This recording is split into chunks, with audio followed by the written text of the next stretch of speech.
Hey, I'm Veronica from UXPressia. Let me briefly introduce you to what we at UXPressia do.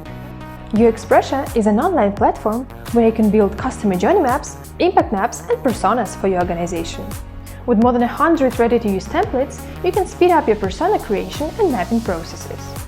To help you build confidence on your journey and learn from other practitioners, we host community events on user, customer, employee experience, and all things journey mapping.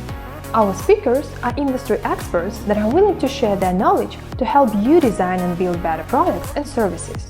We also speak at the events ourselves and share tips and tricks we learned through years of practice and numerous interviews with other mappers. On top of that, we have UXPressia Academy, where you can dive into learning how to build journey maps, personas, and conduct interviews. And do that all at your own pace. Don't forget to check it out and enjoy the event. Today, I'm here to speak about journey-centricity at scale. That's the way we describe it. So if you think of it, that's actually taking journeys, not as a journey map exercise, but really bring it to a complete different level, so to speak. Because journey-centricity is ultimately reorganizing around the concept of journeys, and everything that goes with that. So in the next 30, 40 minutes, I'm gonna go through the inside outs of how we actually did it at Kindred, okay? But a few words about me, indeed. I'm the former head of CX at Kindred. I'm also a judge for the European Customer Experience Awards. I've done it for the first time for this edition. And we also took part into the UK CX Awards. And in 2017, we won a gold award for establishing the link between customer experience and financial results. We actually had built a predictive analytical model that was able to predict the impact on the reported gross winnings, and looking at how different movements in CSAT scores on different drivers of CX would impact our NPS, and therefore being able to financially impact the results, which was something quite advanced and which a lot of companies are struggling with. But this is not really the topic for the day, right? So, small presentation about Kindred, because I don't expect you to know the company. So Kindred is indeed one of the world's largest online sports betting and gaming companies in the world. I think they are within the top 5, with over 30 million customers worldwide across 9 brands. The most well-known brands are 32 Reds, which is primarily well-known in the UK, and Unibet, which is a sports betting-led brand, and which is still the flagship brand for the group. Okay, and yes, there are diverse team of people, 1,800 I think make up the company nowadays, more than 62 nationalities, which is quite amazing, and office locations across the globe: London, Stockholm, New York, to serve the American market, which is opening up to sport betting and online gambling, Sydney, Paris, Madrid, etc. And something which I really want to stress with this company is that one of the most important ambitions for Kindred has always been to really be serious about player safety and responsible gambling. As you know, a huge majority of customers play responsibly, but you still have people who still spend too much money on online gambling. And the company has set for itself an ambition to actually, which we call zero revenue, so to actually derive zero revenue from harmful gambling by 2023. So that's actually this year. I think this goal was set 2 or 3 years ago when I was still working for Kindred, and today they have still 3% of their total revenues, which is derived from harmful gambling. Okay, but they are open about it, and they are transparent, which is an exception in this industry. So this is a tough ambition, It's requiring dedication, collaboration, and focus within the company, but also across the industry and from regulators. So they have set this baseline for how it can effectively measure and report on its progress towards this ambition. And they have developed this public KPI to openly track progress on reducing the percentage of gross winning revenues derived from harmful gamblings. Okay, and the figures are updated regularly and published on their website together with a measurement of the effectiveness of the group's sustainability work. So I really wanted to focus that because I think Kindred has really been on the forefront when it comes to player safety and responsible gambling. You might not recognize this lady, but it's Joanna de Quintanilla. She's vice president and principal analyst at Forrester. And she actually claims that you cannot become customer obsessed without becoming journey-centric. So I will let this sink in for a bit, but that's actually a quite strong statement. So think about your customer experience efforts within your respective organizations and ask yourself whether you're journey-centric, or not. So yeah, this quote is actually an extract from one of our Forrester reports, which she actually wrote in June 2020, which was called Journey-Centricity, Learn from the Leaders. So Veronica, thanks for actually assessing the fact that I was recognized as a leader in journey-centricity more than my little person. The company was recognized as a leader in journey-centricity. But in this report, yeah, Kindred was one of the few companies, together with companies like E.ON, which is a energy provider, or Bank of Montreal. I know that there are potentially people on this call from the US or Canada. And so Bank of Montreal and E.ON have been researched by Forrester, and as we have also been transforming themselves towards journey-centricity. Okay. So why do we believe, like Forrester, that as an organization, you can't become customer obsessed without becoming journey-centric? That's the question, right? So because for us, shifting our focus away from channels and touch points and towards journeys instead was what we call, this outside-in approach rather than an inside-out one, So we always felt that journeys are customers' lived realities, which are actually rarely the same as a company's imagined business processes. So therefore, we were convinced that it is a shift in mindset and operations that customer obsession required. But many companies that are going through such a transformation get the balance wrong between the different operational levels that are key to this transformation. So in the next 30 minutes, I will go through Kindred transformations towards journey-centricity, and I will go over what I think we've done right to get the balance right, but you will also see that we've done some wrong things, which eventually, didn't end up the way at least I would have liked, okay? And I will be very transparent about that. So despite some forward-thinking companies shifting their focus towards journeys, organizing the entire business around customer journeys remain rare in any sector.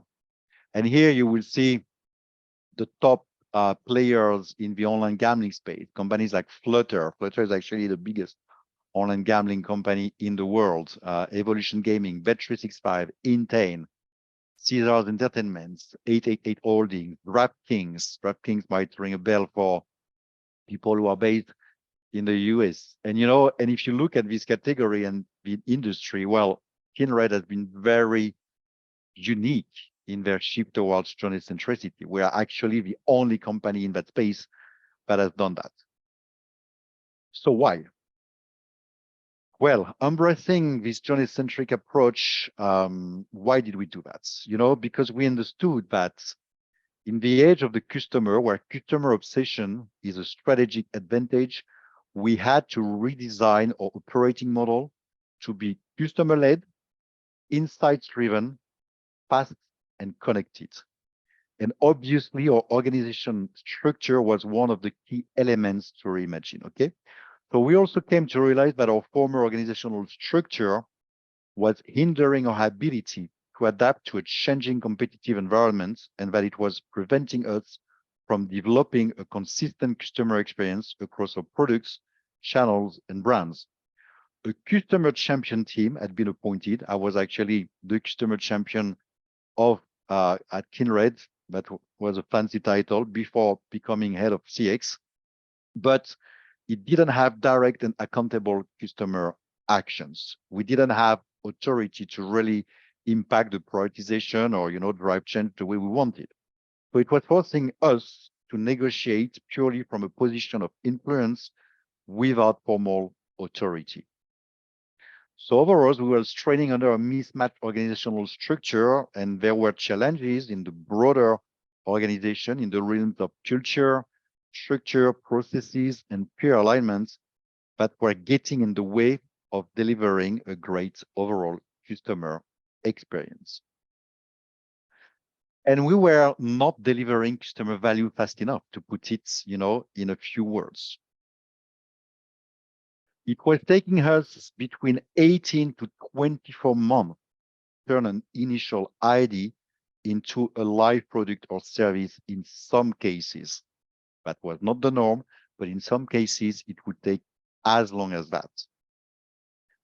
And our CX metrics, such as overall CSAT, or NPS, of course, were not improving strongly and fast enough. I don't have a precise recollection of to which extent we had been able to grow our NPS, I would say, over a period of 3 years before embracing journey-centricity, but it was in no ways on par with the growth we experienced once we went into this customer-led or experience-led model, okay?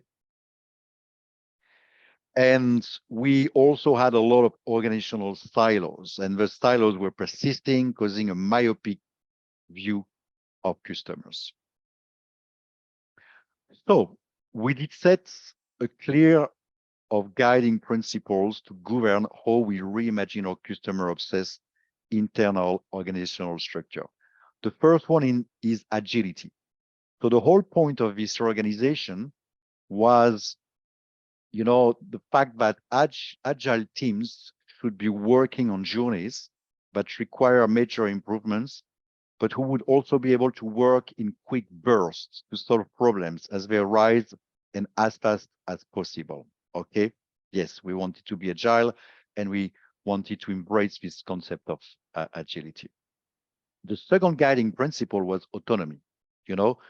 We wanted to create autonomous cross-functional teams to be focused on solving a customer problem with a dedicated budget and meaningful KPIs to capture business and customer value. The third guiding principle, which this model was built on, was this principle of accountability. Experience owners, I will, touch upon the role of the experience owner in a couple of minutes, experience owners to be held responsible for achieving CX improvement outcomes with the results to be tied to bonus plans. And the last principle was cross-functionality. So cross-functional teams to be aligned around things that support Kindred's overarching customer-driven purpose.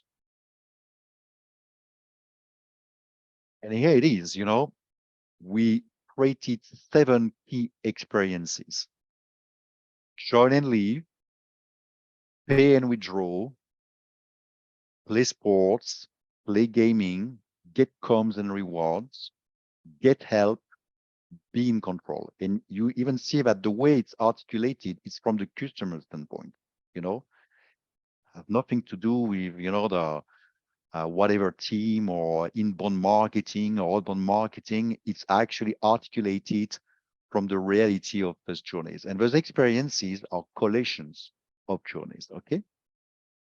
So at the end of a 9-month-long organizational design and development program that was initiated by the CEO and our executive management team, which involved about 80 senior leaders, including myself, through several iterations, which provided strong senior sponsorship and was assisted by a company called Q5, which is an award-winning organization specialized in organization change. What we refer to as the Kindred experience-led model was born. A new entity, the Experience Office, was created, and both a Chief Customer Officer, my former line manager, and Head of CX, myself, with real authority to drive change and improve CX, were appointed to execute Kindred's new journey-centric approach. 7 main experiences, I just named them, collections of the main journeys our customers go through every single day, were created. And to govern and be accountable for the success of each of our 7 experiences, a new role was created, the experience owner role. So that sounds a bit like a unicorn, because you will not find any similar roles in non-journey-centric organizations. You will only find this type of roles in companies that have, decided to embrace journey-centricity. So there were, because this role no longer exists within Kindred today, but there were 6 high-level dimensions attached to the experience owner role. The tech delivery expert. So I built this team from scratch. I had to recruit, and it was for me a challenge to really select candidates internally and pick up the best ones, because as you will see, it was a very challenging role, and it was very hard to find candidates who were scoring super high on each of the 6 high-level dimensions. It's literally impossible, but that was not the point. And you can grow people, and there was a growth plan and a self-development plans for each of my 7 experience owners. But the tech delivery expert start with, experience owners needed to be tech delivery specialists to ensure that we deliver what is planned and that we have capacity for it. There was no way you could deliver on this role without having a great understanding of tech delivery. And as a matter of fact, most of the experience owners ended up being former product owners. Not entirely, but they were. The change manager, they also needed to act as change ambassadors, people who implement new concepts and help transform the ways in which the experience office operates. Strategic planner, experience owners were also strategists who developed strategic plans for their experiences, conducting customer research and data analysis to inform business decisions. Line managers, they were also line managers with direct managerial responsibilities for their product owners. So each experience owner was line managing between 2, 3, up to 5, 6 product owners, depending on the amount of backlogs which were part of their domains. The virtual leaders. So next to be line managers, experience owners had to be virtual leaders who encourage and boost collaborations, develop trust with remote employees, and all people accountable for their work. And they had to be visionary as well. They had to be thought leaders with empowering ideas about what the future would look like for the experience. So of course, a lot of the delivery was focused on the next quarter and what we have to deliver within the next 12 months. But it was not just about that. It was also about, reinventing what the journeys could be, in 3, 4 years time, and having this higher ambition. Okay. So to overcome internal silos and being able to respond to customer changing needs faster and embrace a startup-inspired culture, each experience was made of a cross-functional end-to-end virtual team, created according to hub and spoke organizational design. So you might not be familiar with the concept of hub and spoke, but perhaps you've read some stuff about Spotify. and how Spotify operates with their tribes and their squads. Well, that was pretty much the same. The difference is that we didn't call it tribes and squads, we refer to that hub and spoke model. But look at that, so virtual teams were bringing together spokes from different functions to support a business need, and expert resource was allocated to virtual teams from the expert hubs. So hubs and spokes were made of several functions, such as development, backend, front-end, architecture, QA, UX, data, IMO, which was more looking at the, hardware side of things, customer insight teams, including digital analytics, CX analytics, data analytics, and UX research. So all those people in all those functional teams, you had people allocated to one or two max experiences, okay? And all virtual members identify themselves and felt part of each experience virtual team, you see? And that's how all the functions were distributed through our 7 experiences. So the objectives of the model were to rapidly adapt and respond to current and future customer needs. In other words, deliver quality at speed. I will insist on this concept, quality at speed, not just speed. Not speed over quality or quality over speed, quality at speed. Reconfiguring the way we develop, deliver, and improve our products and processes to deliver the best possible experience to our customers. Transform how we design and deliver change. The model was drawing on the principles of human-centric design with customer validation at the core and agile ways of working. Improve performance via strong data orientation that emphasizes value measurements. Overcome internal silos to be able to respond to customers' changing needs faster through the setup of a startup-inspired structure built around cross-functional, autonomous, end-to-end virtual teams serving each of our 7 experiences, and define clear accountabilities to determine priorities and deliver the right things at the right time and for the right reasons to the customer.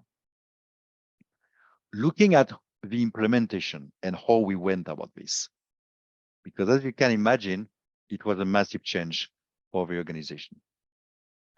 So we've been addressing 6 operational levers in concert, making sure that we got the balance right between each of them. First, structure. Well, the structure of the organization, obviously. Culture, the shared values and beliefs that drive behavior. Talent, it was about hiring, development, and retention practices. Metrics, the strategic measurements that drive business decision. Processes, the way people work and make decisions. And finally, technology, the systems and tools that enable processes.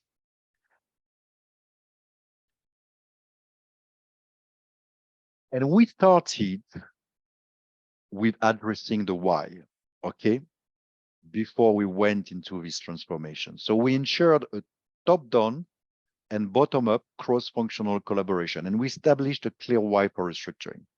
So when it comes to Kindred and the online gambling space, central to Kindred's strategy, there was the main objective of transforming the organization from being a sales organization or sales or marketing-led organization to become a CX product-driven company.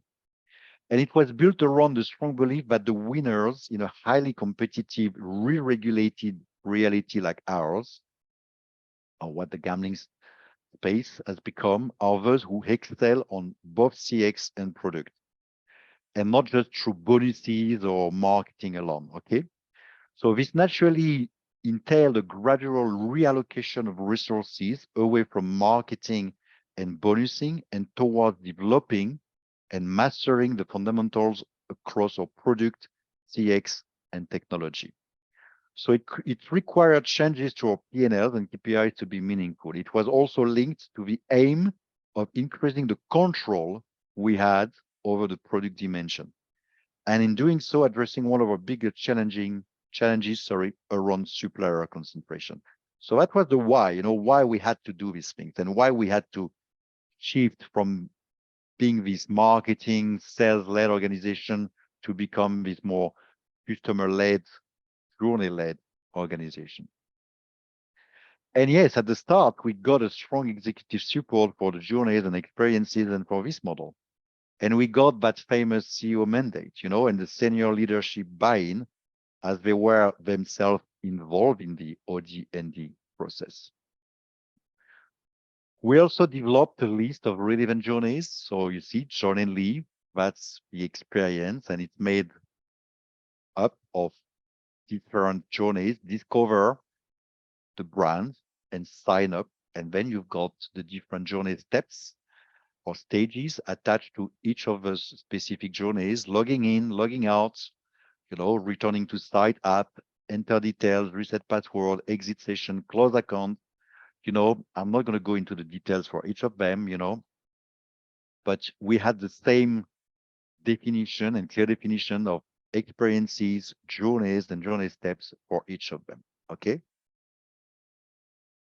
Being control, for example, very important one, so being control was actually not just about player safety or responsible gambling, but was also about the whole account verification aspect, which is key for the online gambling industry, so the journey steps as part of the account verification journey was verifying your account, get requests for documents, submit documents, wait for approval, confirm document approval. Yes, in most cases, we try to verify our customers. So, the KYC checks were done without even the customer being aware of it. But in some cases, because we were not able to do that, and we're still not able to do that for every single jurisdiction, we still ask customers to send us documents to verify their accounts, and to prove that they are who they say they are. Playing responsibly, recognize problematic behaviors, discover and research tools, responsible gambling tools, set restrictions, adjust restrictions, manage your account, amend personal details, adjust contact preferences, whatever, And all of those journeys and journey stages are linked to specific backlogs, in the experience teams. Play sports. Anyway, you get the picture. We also did set very clear visions for the experiences we wanted to deliver. I know, you are CX people. We are CX people on this call. I've just read a terrifying stat from Forrester, from a very recent survey from them. 2 out of 5 CX teams claim that, they are not responsible for articulating a vision, a customer experience vision for their organization. And if they don't do it, I can only imagine that it's another instance in organizations like, strategic planning or God knows who's doing that. So in most organizations in 2023, including the ones who claim to be customer-centric, there is no clear vision about the intended experience which was organizations want to deliver. But without a clear vision, customer obsession is just a dream. So we did set clear vision for the experiences we wanted to deliver. And for us, those visions were based on 3 high-level principles of speed, speeding up the experience across all journeys, trust, being transparent and engender trust, and relevancy. Okay. And I will not go into the details of the visions, but we even went to the level of articulating a clear vision for each of our 7 key experiences based on those 3 high-level CX principles of speed, trust, and relevance. And for each of us guiding principles, we had very clear customer wants. And for each customer want, we had a matching objective. And those visions were not something which we, like a piece of art which you put on the wall and which sometimes you don't look into. Those visions were the springboards for roadmaps and further OKR settings, okay? And we would go back to those visions. And they were giving us a sense of purpose. At any point in time, you know, when people were working on a piece of delivery, you know, even at a very granular level, we were able to connect the dots between what people were doing and why they were doing it, because it was part of the objectives which we had set up in the vision, you know? So, but we also were able to adapt the model over time. And here you can see that we created a hub. So we adapted over time and evolved the organizational design in response to changing circumstances. You know, not everything was set in stone. So at the start of 2021, a new entity, which we call the Experience Hub, led by an Experience Hub owner, was actually added to the 7 experiences. We take care of core architectural and global components and to manage parts of the experience that tie the journeys together, such as the site structure, the navigation, the headers and the footers, and to support and accelerate the ongoing transformation from the current cross experience front end, you know, toward the future state where all experience fully on their front end components, also referred to as mini apps. So we introduced or we went into a very complex program of, you know, breaking down the front end monoliths to create those mini apps, you know, using microservices. But anyway, what we recognized is that, you know, there were some parts of the experience, again, considering journeys, you know, which were not fitting into any of us 7K experiences because they were transversal by nature, you know, so typically the navigation parts, the footer, the headers, you know, so, and that's why we were able to evolve the model and not just being stuck, you know, with our 7K experience. On the culture side, we created a set of shared values and beliefs that, you know, drive behavior. So what we've done was to build shared knowledge of which journeys matter most. Because of course, even if we have mapped out all those journeys that you've seen it through the 7 key experiences and had a clear definition of journey steps and stages, we were also able to understand what journeys and what specific journeys matter most through the different predictive analytical models which we had been able to develop. Understanding the correlations between descriptive metrics, customer perception metrics, and outcome metrics. We also built a set of values, you know, we are individuals united, we dare to challenge, we build on trust, we seek to innovate, we dare to challenge, you know, values which we foster the required share of values and beliefs like openness to change, you know, transparency and collaboration, which, you know, were meant to drive the right behavior. When it comes to talents, development, hiring, development, and retention practices, we've done different things. For example, we instilled a journey mindset throughout the organization, more than 30 journey mapping workshops. Veronica, excuse me, but we were not using UXPressia back in the days. I think we were primarily using Miro, but in retrospect, we would have better used UXPressia. But joke aside, yes, more than 30 journey mapping workshops, including future state journey mapping, were run across all our experiences in a matter of 2 years. And we also invested in journey mapping accreditation for different peoples, and not just the UX, you know, or design experts, but, you know, other functions within the organization. Back to metrics. We built and use a system of end-to-end journey metrics and in-journey signals that balance customer and company goals to help measure and predict journey performance across circa 150 different touch points. So it took us years, you know, to really perfect the art and become really systematic at gathering customer feedback, understanding also the reasons why our customer churn. You know, I think sometimes companies only survey existing customers, but we also wanted to understand the reasons for churning. So, as simple as that, you can develop models that will help you understand the correlations between churn and specific aspects of the experience, or more simply, you can simply ask your customers, once you believe they are, gone for good, the reason why they churn, and that's ultimately what we did as well. So we gathered a lot of perception metrics on, as I said, 150 drivers of customer experience across 15 different journeys. And we were able to understand the correlations between NPS and other CSAT scores and outcome metrics such as RPU, customer retention, lifetime value, and all these things. Are they? No, thank you. Sorry, there is someone entering my room who wants to clean the room.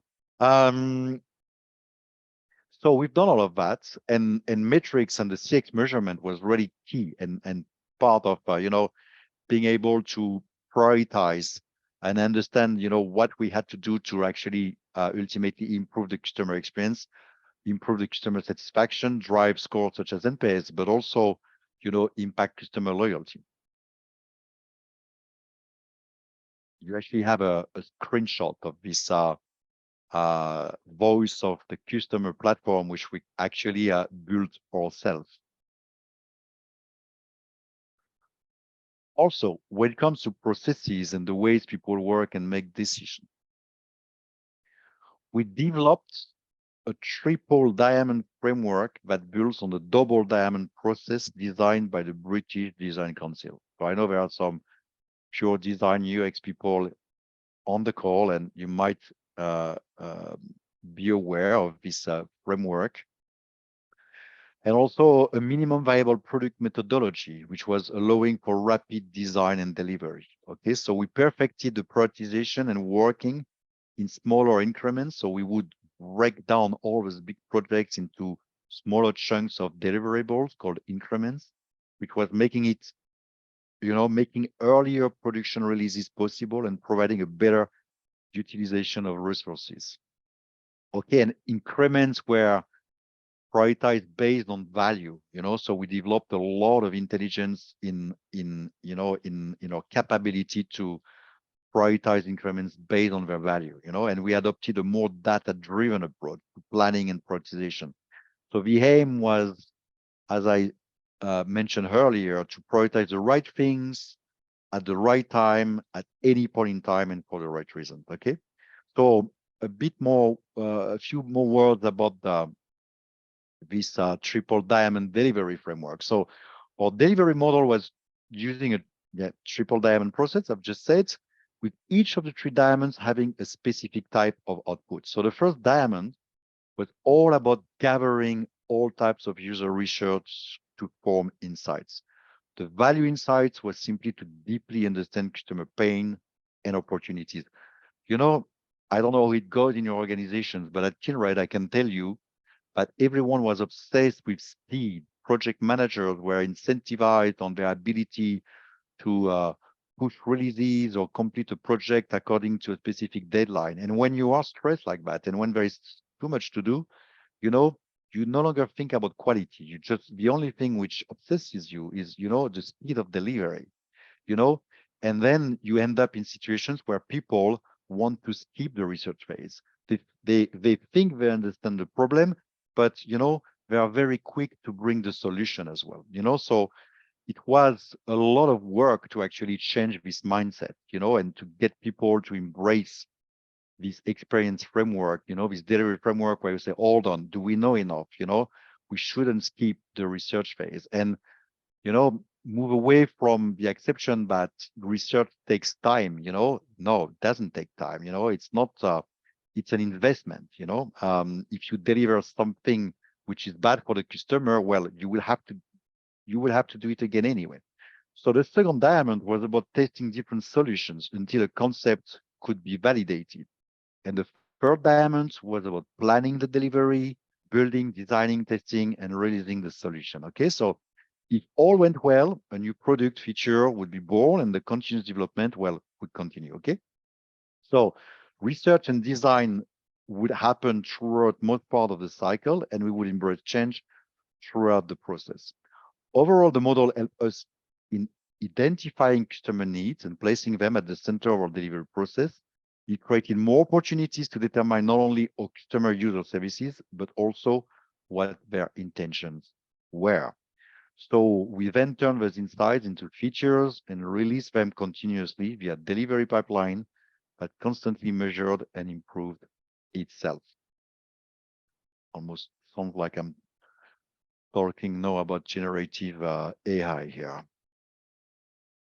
On the technology side of things, so the systems and tools that enable processes, I touched a bit about it, but the experiences were now able to release improvements faster and with fewer dependencies. I think the biggest constraints which we had to deal with at Kindred was the old code legacy, and the fact that our experiences were not entirely autonomous, and there were a lot of interdependencies with a lot of teams in order to push releases, and bring solutions. So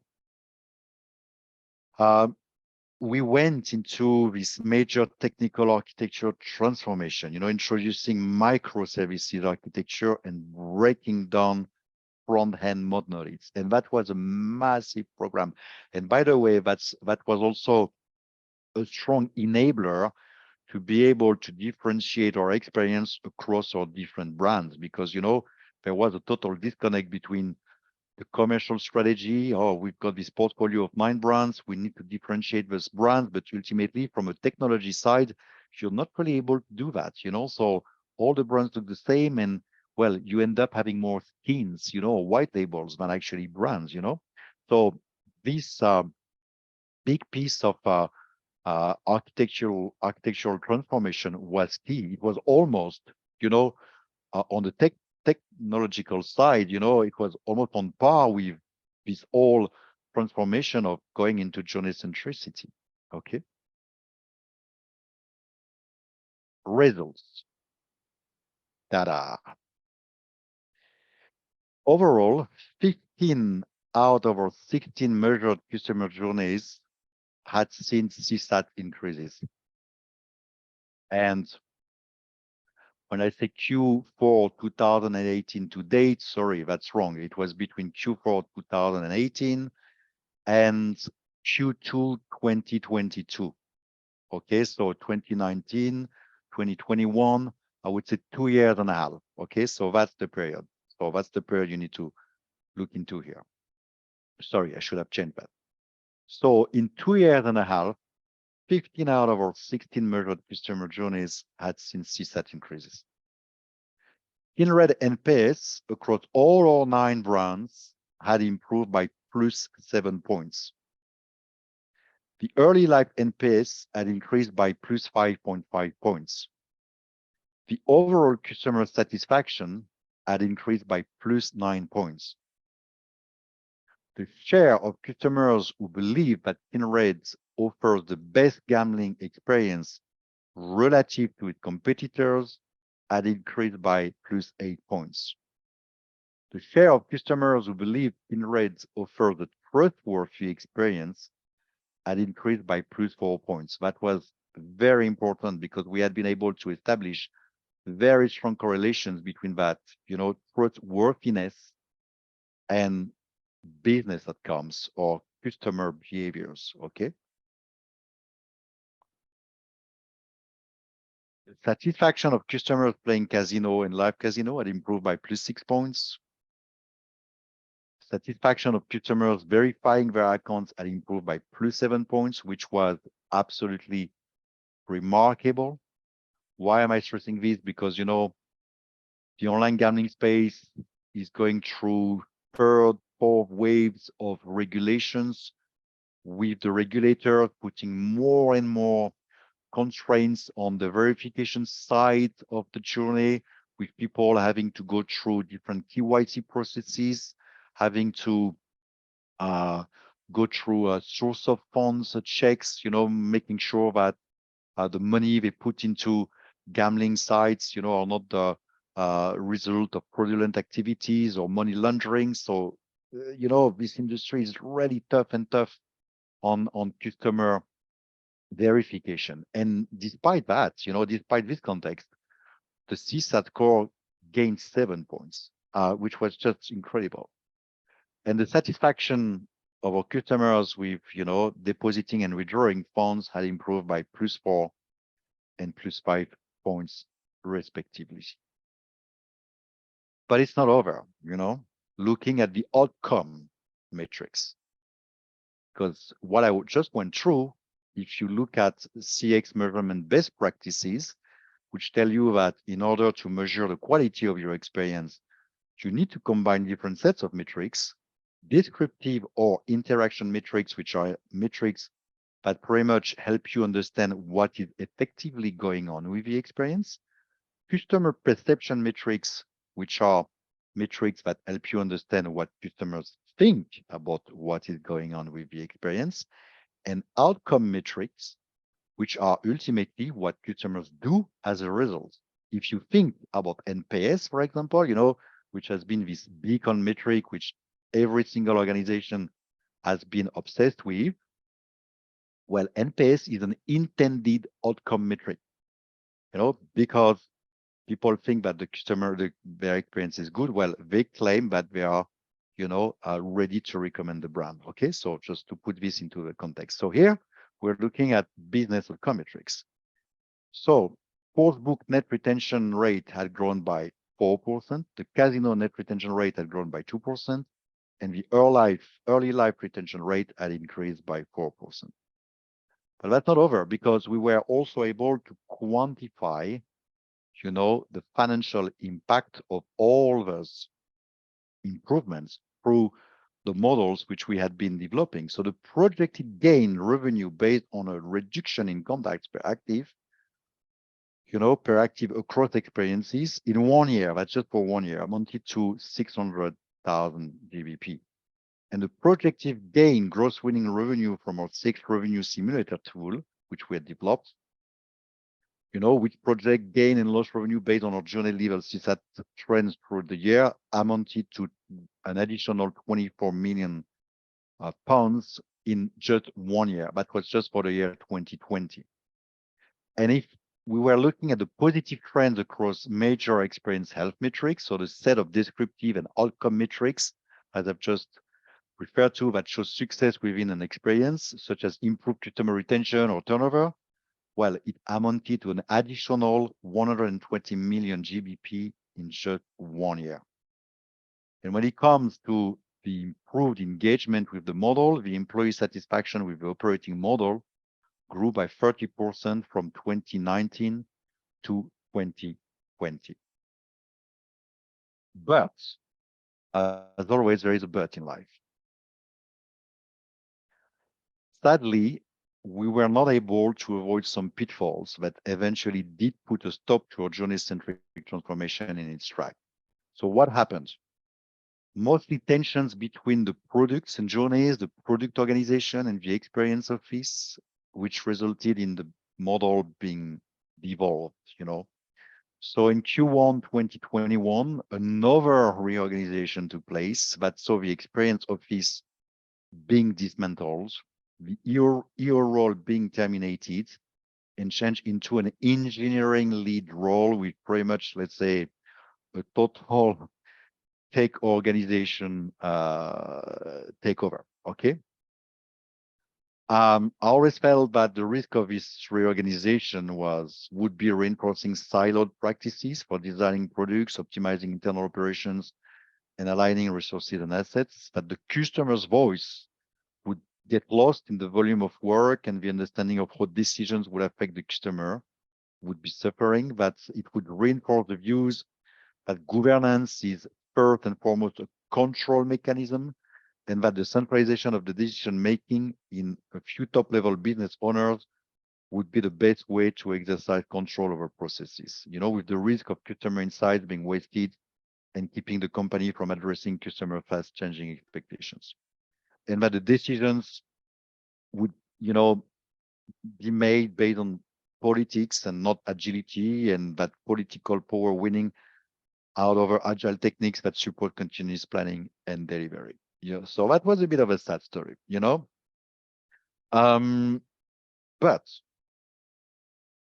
if you look back at what we had achieved, and to wrap up this session, yes, journey-centricity is tough. You know, but it helps you focus on what your customers are ultimately, oops, uh, up, doing. It leads to higher revenues, reduce costs, and, and improve loyalty. It will de-risk your business and your operating model. It's a multi-layered transformation. It's not a one-off. And it obviously requires a shift in mindset at all levels of the organization. But if you really bite on your teeth and are serious about that, as you see, the rewards can be just exceptional. Thank you. That was it. Thank you Which so doesn't leave much space for Q&A, I'm afraid. Well, we'll see what we can do. So first of all, thank you so much for sharing your experience and for sharing actually the steps that the company took to build journey-centricity. For me personally, I was amazed. For our, as far as the Q&A session is concerned, I actually engage all of you to ask your questions in the chat, and we will probably take like 5 or 10 minutes, if that's fine for you, Christophe. Yes, absolutely. Yes, to answer the questions. So just a reminder, make sure to type them in the chat to have answers. And while you're typing questions, I would like to remind you that you can visualize your customer journeys, analyze and improve customers' experience, and do that all in UXPressia platform. So feel free to register those who are not UXPressia users and start exploring the features on your own, or sign up for a personal demo, because our team will highlight the features that will help you to achieve your goals. And while people are typing questions, I have a questions for you, because, well, you said that looking back at what you did, you would use UXPressia instead of Miro, and I really appreciate that. But what would you do different now if you had a chance to go back, knowing what you already know?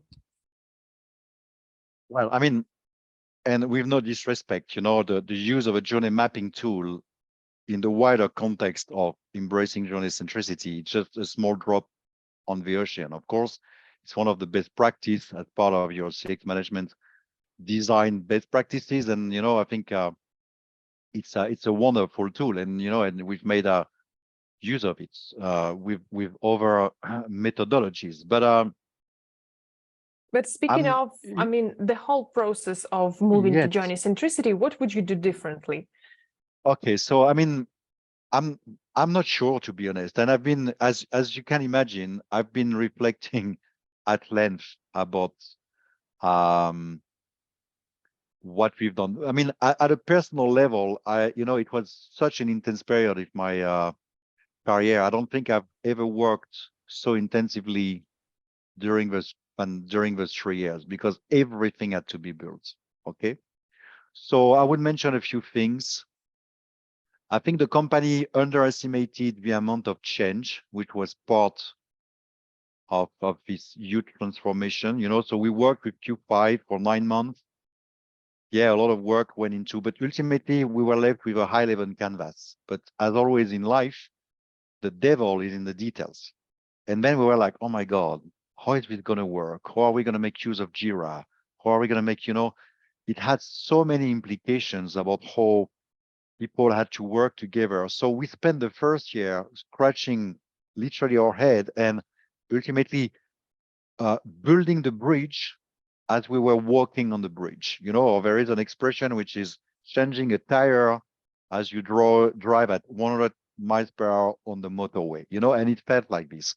And it resulted in a lot of change fatigue, where people felt like, but it's like every week we're coming up with a new process, something new, so That's the challenge with that, you know. So and I'm not sure there is another way of doing this because you know it's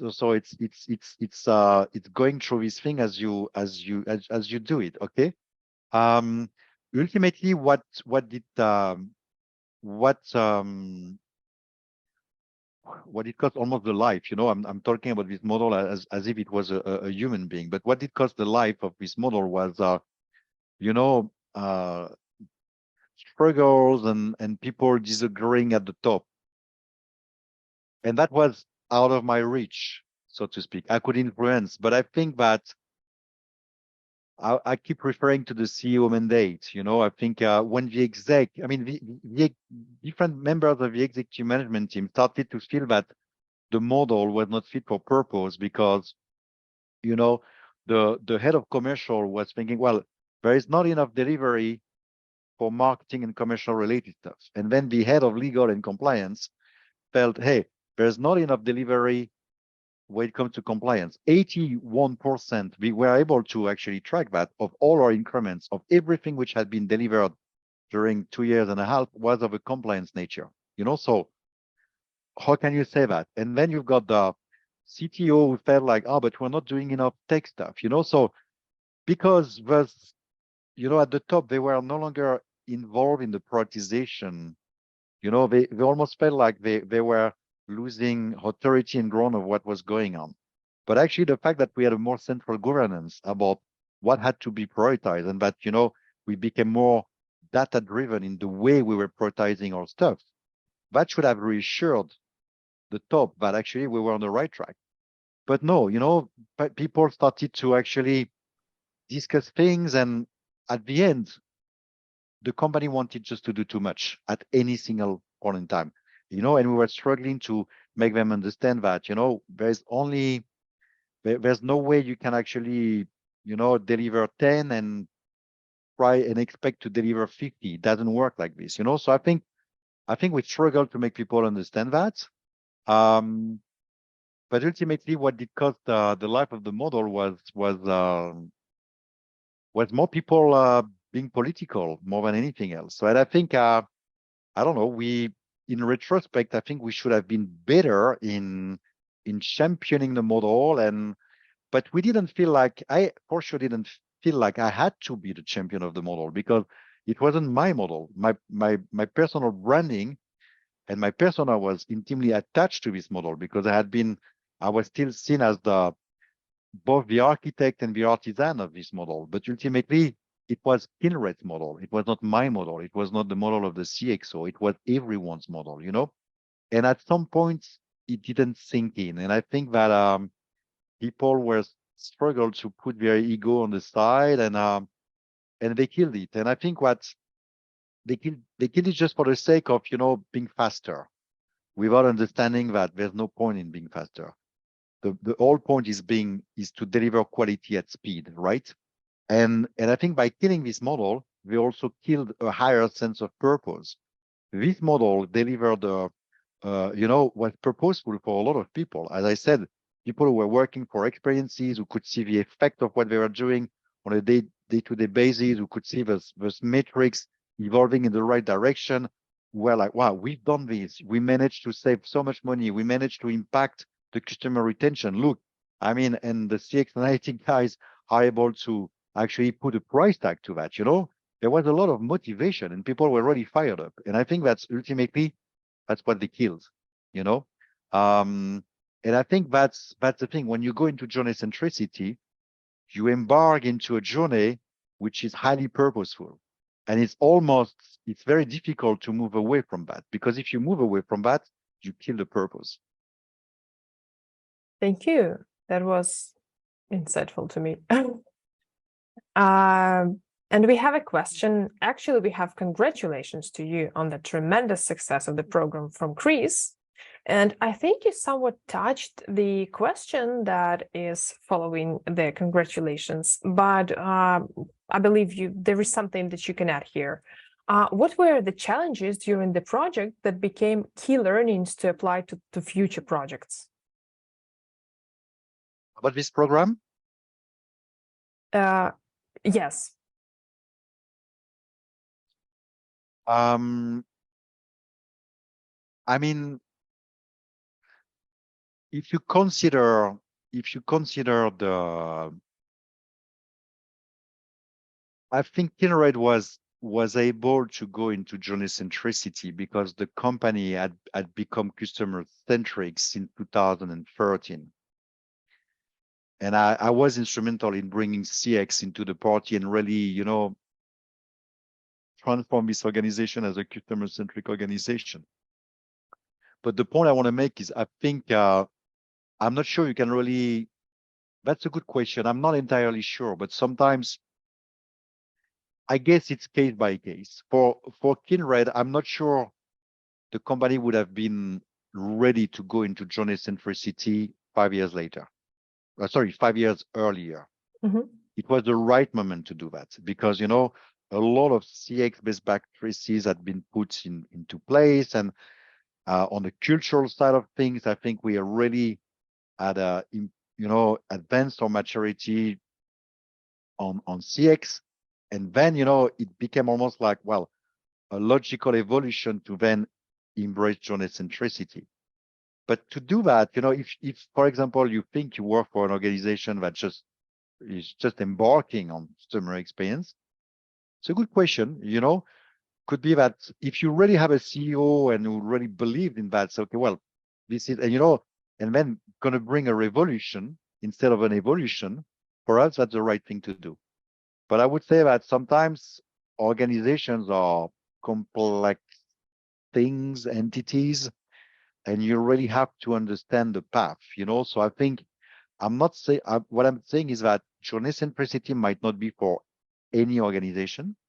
And depending on where you stand on your path to CX maturity, you have to be cautious about, hey, is it what we need right now? Or is it, or we still have some way to go before we actually do that?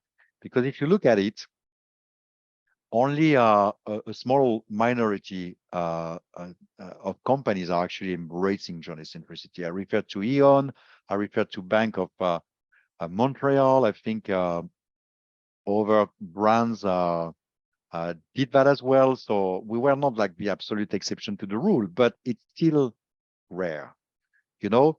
And you also have to understand where the power cores stand. There is a political aspect to it because companies are still set up vertically around, the traditional remits of the CMO and the CPO and the CTO, and they all, believe that they are responsible for a very important part of the experience. And most probably from their stand, they will believe that they are responsible for the most important part of the experience. But, journey centricity is like changing all of that. You bring a lot of transversality into the way the model operates. So everyone needs to be on board.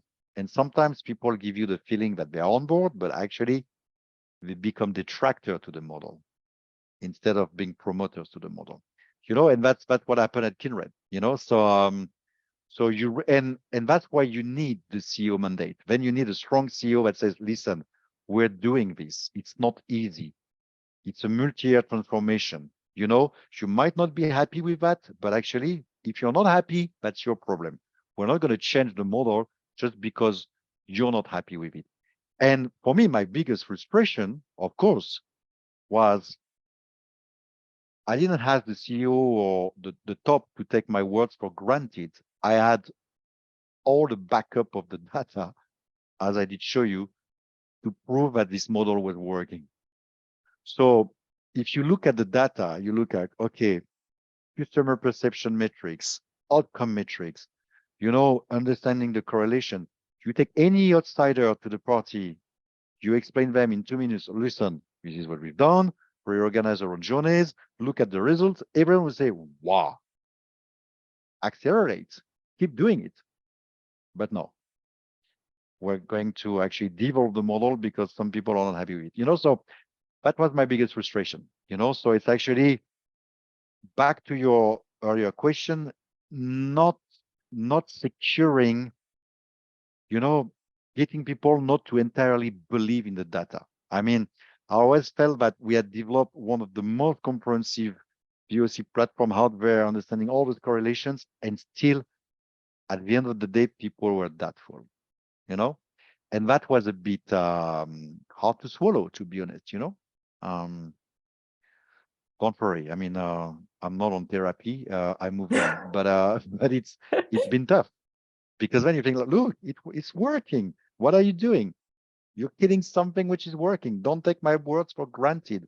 All the data is showing you, you know, if you go into customer centricity, your NPS grew by almost 10 points in 2 years. It's been never done seen before, you know, across all your brands. And we're able to, you know, believe us when we tell you that in 1 year it's worth an additional 120. Look, we understand that it's drive customer loyalty. You know, everything was there. Sometimes, you know, the measurement is not there. So it's difficult to prove that it actually works. In our case, everything was there.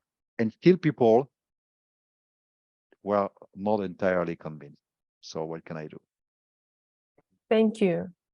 And we have one more question here. Who participated in the journey-centricity restructure? How did you gather teams to participate in the workshops? So, you know, that's part of change management best practices. You know, if change is decided in an ivory tower by a few exec, and then, you know, you say, hey, look, this is the way we're going to work, and people haven't been involved, that's the perfect recipe for failure, you know? So the same way goes when you articulate a CX vision. You want to involve people, employees, you know, that's not something that should be done in isolation by just, you know, a few strategies people, you know, so embark the organization. So of course, by embarking pretty much the 80 top leaders of our organization. So basically we've got the CEO, we had a management team made of, I don't know, 8, 9 exec, and then we had all the direct reports of the exec. So all those people were involved during months, and we had different tracks, and we had the support of this OD&D expert consultancy Q5, not to name it. So because people had been involved into this process for 9 months, of course we had secured a buy-in, you know, and then it was no longer like, hey, that's what the CEO wants, or that's what the exec have decided. Look, the 80 top managers, leaders of its organization, you know, and then their responsibility was to explain the model, to embrace the model, and to champion the model. Okay. And that's the way it was done. So multiple iterations, lots of workshops, and working on different tracks. There was a customer experience track, there was a commercial track, there was a corporate track, and there was a tech track, you know, because this reorganization had an impact on pretty much every single aspect of the business, you know, not just the delivery office or the delivery engine of the organization, but pretty much everyone was impacted. So that's the way it happened, and that's the only way to do it. Thank you so much. And I believe we don't have any questions, any more questions. And we just received a message from Carrie saying this was an amazing program and case study. Thank you. And this is cheers for you, Christophe. So once again, thank you so much for the talk, for the presentation, for sharing your experience in becoming journey-centric, in answering actually the questions and sharing some great results and, you know, not the ones you expected. So thank you. You know, yes. To end on a very insightful fashion, Nelson Mandela, it's hard not to respect this man, said, I either win or learn. I never lose. So that's the way I see it, you know. It was just amazing to have the opportunity to implement such a journey-centric model into an organization like Kindred. You know, I've learned a lot into the process. Yeah, the model has been developed, but the legacy stays, you know, the 7 key experiences are still part of the organization. Of course, the experience role, owner role has been cancelled, the experience office as well, but there are still some elements left from it, you know? So it's not like everything is gone, okay? If you want to see more events like this, make sure to check the upcoming ones at expressia.eventbrite.com or check the recordings we've got on this channel. Take care, and I will see you around.